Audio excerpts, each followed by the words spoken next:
Good morning, and welcome to everyone on the call. I'm Matt McNulty, Chief Financial Officer of FRP Holdings, Inc., and with me today are John Baker III, our CEO, John Baker II, our Chairman, David deVilliers III, our Chief Operating Officer, David deVilliers Jr., our Vice Chairman, John Milton, our Executive Vice President, and John Kloppenstein, our Chief Accounting Officer. First, let me run you through a brief disclosure regarding forward-looking statements and non-GAAP measurements used by the company. As a reminder, any statements on this call which relate to the future are, by their nature, subject to risks and uncertainties that could cause actual results and events to differ materially from those indicated in such forward-looking statements. These risks and uncertainties are listed in our SEC filings. To supplement the financial results presented in accordance with GAAP, FRP presents non-GAAP financial measures within the meaning of Regulation G. The non-GAAP financial measures referenced in this call are net operating income, or NOI, and pro rata NOI. FRP uses these non-GAAP financial measures to analyze its operations and to monitor, assess, and identify meaningful trends in our operating and financial performance. This measure is not and should not be viewed as a substitute for GAAP financial measures. To reconcile NOI to GAAP, please refer to our most recently filed 10-Q. Now, for the financial highlights from our second quarter results. Net income for the second quarter decreased 72% to $600,000, or 3 cents per share, versus $2 million, or 11 cents per share in the same period last year, due primarily to due diligence-related legal expenses and lower interest income. The company's pro rata share of NOI in the second quarter increased 5% year-over-year to $9.7 million, mostly driven by higher contributions from our multifamily and mining royalty segments. More specifically, versus the year-ago period, the multifamily segment contributed an additional $57,000 of NOI, and the mining segment contributed an additional $637,000 of NOI. It is worth noting that our industrial and commercial segment NOI decreased by $177,000 year-over-year, due mainly to the vacancy and uncollectible revenue as a result of a tenant eviction in quarter Q1 and lease expirations during Q2. We anticipate that we will see relatively flat NOI during 2025 versus 2024 as we work to lease up our Chelsea project and replace vacancies at our Cranberry Industrial Park this year and into the first half of 2026, whereafter we anticipate we will resume meaningful year-over-year NOI growth. I will now turn the call over to our Chief Operating Officer, David deVilliers, for his report on operations. David? Thank you, Matt, and good morning to those on the call this morning. Allow me to provide additional insight into the second quarter results of the company. Starting with our commercial and industrial segment, this segment consists of 10 buildings totaling nearly 810,000 square feet, which are mainly warehouses in the state of Maryland. Total revenues and NOI for the quarter totaled $1.4 million and $1 million respectively, a decrease of 5% and 15% over the same period last year. The decrease was due to 64,000 square feet of tenant leases expiring in Q2, 57,000 square feet attributed to a tenant defaulting on its lease, and the recent completion of our 258,000 square foot state-of-the-art Class A warehouse building in the Perryman industrial sector of Harford County, Maryland, which was 100% vacant in the quarter. These vacancies total 50% of the business segment, and a focus to lease and increase occupancy is a priority. Moving on to the results of our mining and royalty business segment, the division consists of 16 mining locations, predominantly located in Florida and Georgia, with one mine in Virginia. Total revenues and NOI for the quarter totaled $3.6 million and $3.7 million respectively, an increase of 12% and 21% over the same period last year. As for our multifamily segment, this business segment consists of 1,827 apartments and over 125,000 square feet of retail located in Washington, D.C. and Greenville, South Carolina. At quarter end, 94% of the apartments were occupied and 83% of the retail space was occupied. Total revenues and NOI for the quarter were $14.6 million and $8.2 million, respectively. FRP's share of revenues and NOI for the quarter totaled $8.5 million and $4.7 million, respectively. This is an increase over prior quarters due to the Verge being included in this segment as of July 1st, 2024. The Verge contributed $2.8 million and $733,000 in revenue and NOI this quarter. As a same-store comparison, which includes Dock, Marin, Riverside, 408 Jackson, and Bryan Street, FRP's share of revenues and NOI for the quarter totaled $7.1 million and $4 million, respectively, a revenue increase of 3.2%, with NOI up 1% over the same period last year. As stated in previous quarters, new deliveries in the D.C. market will continue to put pressure on vacancies, concessions, and revenue growth in the foreseeable future. However, we are seeing NOI growth in our Greenville, South Carolina properties, which hit 3% in Q2. Management continues to be diligent in tenant retention and rental rates in the market. We are pleased to have renewal success rates ranging from 52% to 75%, with renewal rental rate increases trending over 3.6% on average in Q2. Now on to the development segment. In terms of our commercial industrial development pipeline, our two industrial joint venture projects, where FRP is a majority partner with Altman Logistics Partners, are under construction. The projects are in Lakeland and Broward County, Florida, totaling over 382,000 square feet, and shell completion is anticipated by the summer 2026. On July 23rd, 2025, subsequent to quarter's end, we entered into a new joint venture agreement with Strategic Real Estate Partners, a private real estate development firm which specializes in industrial real estate development.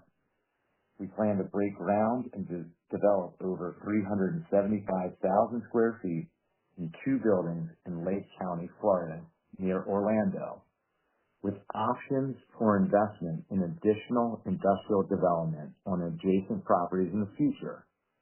We expect to break ground in Q3, with shell building completion expected in the second half of 2026. In Cecil County, Maryland, along the I-95 corridor, we are in the middle of pre-development activities on 170 acres of industrial land that will support a 900,000 square foot distribution center. Off-site road improvements, reforestation codes, and obtaining off-site wetland mitigation permits delayed our entitlement process, and we expect permits in early 2026 with a focus on attracting a build-to-suit opportunity. Finally, we are in the initial permitting stage for our 55-acre tract in Harford County, Maryland. The intent is to obtain permits for 4 buildings totaling some 635,000 square feet of industrial product. Existing land leases for the storage of trailers on site help to offset our carrying and entitlement costs until we are ready to build. We submitted our initial development plan during the quarter, which puts us on track to have vertical construction permits in 2026 and the potential to start a 212,000 square foot building pending market conditions in 2027. Completion of these projects will add over 1.8 million square feet of additional industrial commercial product to our platform. Our 3 joint venture projects in Florida represent over 75,000 square feet in new product alone that will be available for lease-up in 2026. When stabilized, these projects are expected to generate annual NOI around $9 million, with FRP's share of NOI just under $8 million. Turning to our principal capital source strategy for lending ventures, Aberdeen Overlook consists of 344 lots located on 110 acres in Aberdeen, Maryland. We have committed $31.1 million in funding. $27 million was drawn as of quarter end, and over $22.2 million in preferred interest and principal payments were received to date. A national home builder is under contract to purchase all the finished building lots by Q4 2027. 160 of the 344 lots were closed upon, and we expect to generate interest and profits of some $11.2 million, resulting in a 36% profit on funds drawn. In terms of our multifamily development pipeline, on May 30th of this year, we secured construction financing for our multifamily joint venture with Woodfield Development, known as Woven. This is our third multifamily project in Greenville, South Carolina. This is an $87.8 million project with 214 units and 13,500 square feet of ground floor retail that is eligible to receive South Carolina textile rehabilitation credits upon substantial completion and received special source credits equal to 50% of the real estate taxes for a period of 20 years. The project is expected to be ready for lease-up in Q4 2027. In closing, uncertainty around trade policy, the economy, and financial markets has caused headwinds in leasing velocity. Firms are focused on existing supply chains and delaying leasing decisions until a clearer path forward reveals itself. However, rental rates remain strong. Industrial space under construction has fallen below pre-pandemic norms. Market vacancies are expected to top out in the second half of 2025, and hopefully some clarity on tariffs will be forthcoming, which should all bode well for demand and rent growth as we deliver our new industrial projects in 2026. With the delivery of our 258,000 square foot Perryman warehouse in the quarter, we have over 400,000 square feet of vacant space in our industrial commercial segment, all located in Maryland. This will impact NOI in the short term, but will allow us the opportunity to re-lease space at the higher current market rates, bolstering NOI upon lease-up and occupancy. The average rental rate of the expiring industrial leases was $6.55 triple net, and we are hopeful most of our new rental rates start in the sevens or greater. It is our plan to continue to monitor markets, assess the impacts of tariff uncertainty, focus on leasing of our existing industrial space, and manage the delivery of new industrial product for lease-up in 2026. Thank you, and I will now turn the call over to John Baker III, our CEO. Thank you, David, and good morning to all of those on the call. For the last 2 quarters, we have cautioned investors to temper their expectations regarding our NOI growth. The pace at which we were growing would have been difficult to maintain under the best of circumstances, but the pivot in asset classes we were focusing on developing also led us to believe NOI would be flat, if not slightly negative, during the time it would take us to lease up the first building in our industrial development growth strategy. Results through the first half of 2025 are not inconsistent with those expectations, but also are more favorable than we might have expected. We are certainly not growing NOI at the same rate we've seen the last 4 years, but we have also not yet experienced the contraction in NOI we anticipated and warned investors might be a possibility. Q2 saw a 5% increase in pro rata NOI compared to last year, and we have grown our pro rata NOI by 7% through the first half of the year compared to the same period last year. We have seen nominal growth in our multifamily NOI, but almost all of our NOI growth is a result of increases in our mining and royalties NOI, which is up 21% in Q2 2025 compared to 2024, and 20% for the first 6 months. The performance of this segment has been enough to offset NOI decreases in our industrial segment associated with the loss of our tenants at our Cranberry Business Park and the operating expenses of our new Chelsea building during the time it takes to get that asset occupied. Looking forward to the rest of the year, I still believe we will have our work cut out for us to match 2024's NOI numbers. If you recall, in Q3 2024, the company experienced a massive infusion of NOI in the mining and royalty segment due to a one-time minimum payment, which added $2 million in unrealized revenue in the segment's NOI. This straight lined across the life of the lease for GAAP revenue purposes From an NOI perspective, this payment happened all at once, and is clearly not going to repeat in the third quarter of this year. The shortfall is unlikely to be made up through any increases in sales and price. Given that mining royalties has been the driver of NOI growth this year, and the segment is unlikely to match its NOI numbers from Q3 due to a non-repeatable event, the flattening of NOI we have talked about for 2025 will in all likelihood start in the second half of this year. I clearly take no joy in putting a negative spin on another positive quarter, but as I have said countless times, we are not a quarter-to-quarter company. Our goal this year is to lay out the groundwork for future NOI growth by filling our vacancies, executing the projects we currently have under construction to our very high standards, and putting money to work in new projects. Specifically, this means staying on track to deliver our 2 industrial JVs in Lakeland and Broward County, Florida, by the end of Q2 2026. Continuing to entitle our industrial pipeline in Maryland so that all projects are shovel-ready next year. And finally, our latest industrial joint venture to develop 2 warehouses totaling 377,892 square feet in Mineola, Florida, just outside of Orlando. This is another step in both our shift in focus to industrial, as well as further expansion of our development footprint and the means we use to achieve this expansion on our way to doubling the size of our industrial portfolio by 2030. I will now turn the call over to any questions that you might have. At this time, if you would like to ask a question, please press the star and 1 on your telephone keypad. You may withdraw yourself from the queue at any time by pressing star 2.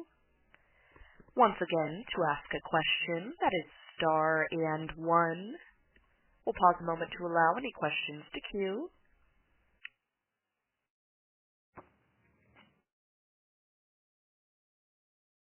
And once more, that is star and 1 for your questions.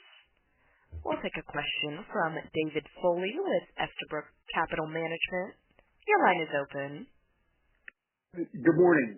How are you guys doing today? Hey, David. Morning, Dave. How are you?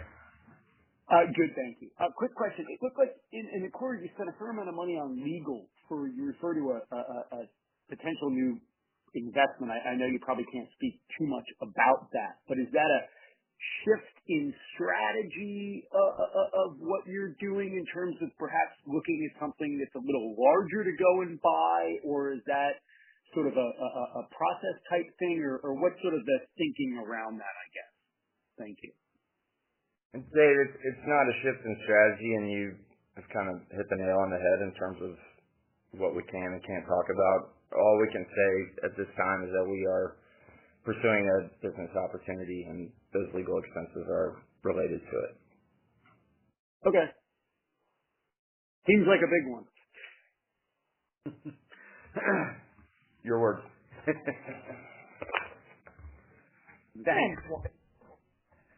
And once more, that is star and 1. We'll pause another moment to allow questions to queue.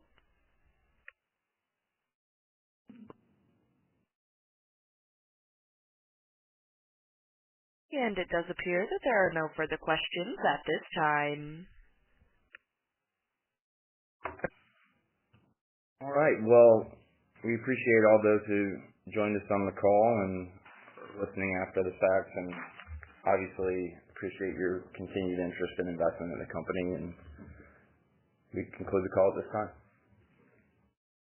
This does conclude today's program. Thank you for your participation. You may disconnect at any time and have a wonderful afternoon.